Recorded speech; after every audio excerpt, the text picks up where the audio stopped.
This is Professor Michael Chapman. I'm one of the most experienced IVF doctors in Australia. I believe that an important part that I can contribute is to educate patients in relation to fertility, infertility, and all that involves. These series of podcasts help to educate you. I hope they are helpful to you. If you wish to know more, however, I'm more than happy to have you contact me via email, which is profmchapman@gmail.com, or make an appointment to see me on 9138 4222.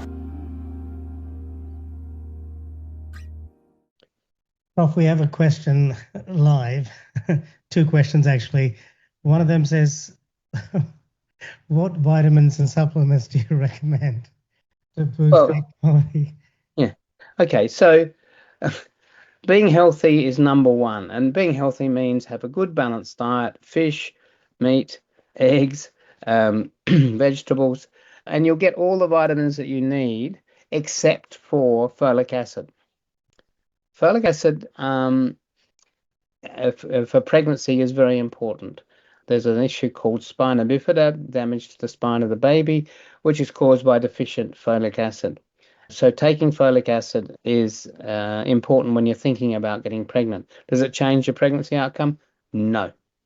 And in relation to all the other vitamins, likewise, whatever the supplements have been advertised on the internet, none of them in randomized controlled trials or scientific evidence does not exist to be wasting your money on them.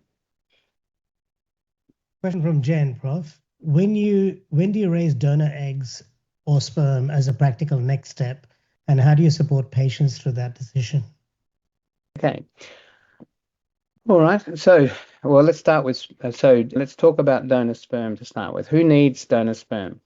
Obviously, these days, the commonest reason we use donor sperm is actually for women who don't have a partner to produce the sperm for them. But of all infertility, something like 5% of it is related to severe abnormalities of sperm, either the inability to produce sperm at all, or producing it in such small numbers or with such abnormalities that pregnancy will not occur, even with IVF. So that's the main group who we use donor sperm on. Exhausting the investigations, however, is very important. If you've got a male partner, who's been told they have no sperm, in about probably 30 to 40% of them, using surgical techniques with a microscope, we can actually identify a sperm in the testicle and use that to produce a pregnancy. So it's not impossible, even though you have no sperm that has been found on testing. So ensure that before you move on to donor sperm in that scenario, that you've seen someone who actually understands male fertility and is capable of doing that microdissection that I talked about. In relation to donor eggs, there's various points at which we go, I think it's the only way forward. So obviously women who've gone through the menopause or prematurely gone through the menopause, donor eggs are the only way forward.